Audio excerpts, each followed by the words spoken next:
Ram Charan Buchibabu combination లో వస్తున్న most awaited movie Peddi. ఈ సినిమా మీద భారీ అంచనాలున్నాయి. జూన్ 4వ తేదీన వరల్డ్ వైడ్ గా రిలీజ్ కి రెడీ అవుతున్న ఈ సినిమాకి టాలీవుడ్ లో అత్యంత కీలకమైన ప్రాంతంగా భావించే తెలంగాణ నైజాం మార్కెట్ లో ఊహించని ఎదురు దెబ్బ తగిలింది.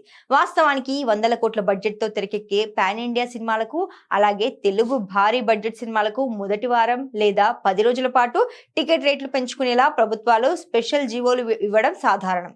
పెద్దికి కూడా అలా భారీగా రేట్లు పెంచుకునే అవకాశం ప్రభుత్వం ఇస్తుందని అందరూ ఆశించారు. అయితే ఈ విషయంలో ప్రభుత్వం జీవో జారీ చేసినా సరే, నైజాం ఎగ్జిబిటర్లు మాత్రం ఒక షాకింగ్ విషయం బయటపెట్టారు. ఒకవేళ ప్రభుత్వం స్పెషల్ టికెట్ రేట్లకు అనుమతిస్తూ జీవో జారీ చేసినా సరే, తాము మాత్రం ఆ పెంచిన ధరలకు సినిమా ప్రదర్శించేది లేదని, ఇప్పుడున్న సాధారణ ధరలకు మాత్రమే సినిమా ఆడిస్తామని కుండబద్దలు కొట్టినట్లు ప్రకటించారు. ఎగ్జిబిటర్ల సమావేశంలో ఎగ్జిబిటర్ల తరపున మాట్లాడుతూ దిల్ రాజు సోదరుడు శిరీష్ ఈ మేరకు కామెంట్ చేశారు.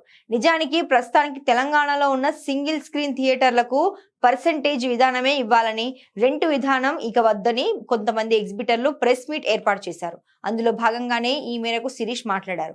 కానీ ఇలా గనుక టికెట్ ధరలు పెంచకుండా నైజాంలో సినిమా ప్రదర్శిస్తే కలెక్షన్స్ మీద గట్టిగానే ప్రభావం పడే అవకాశం ఉందని చెప్పొచ్చు.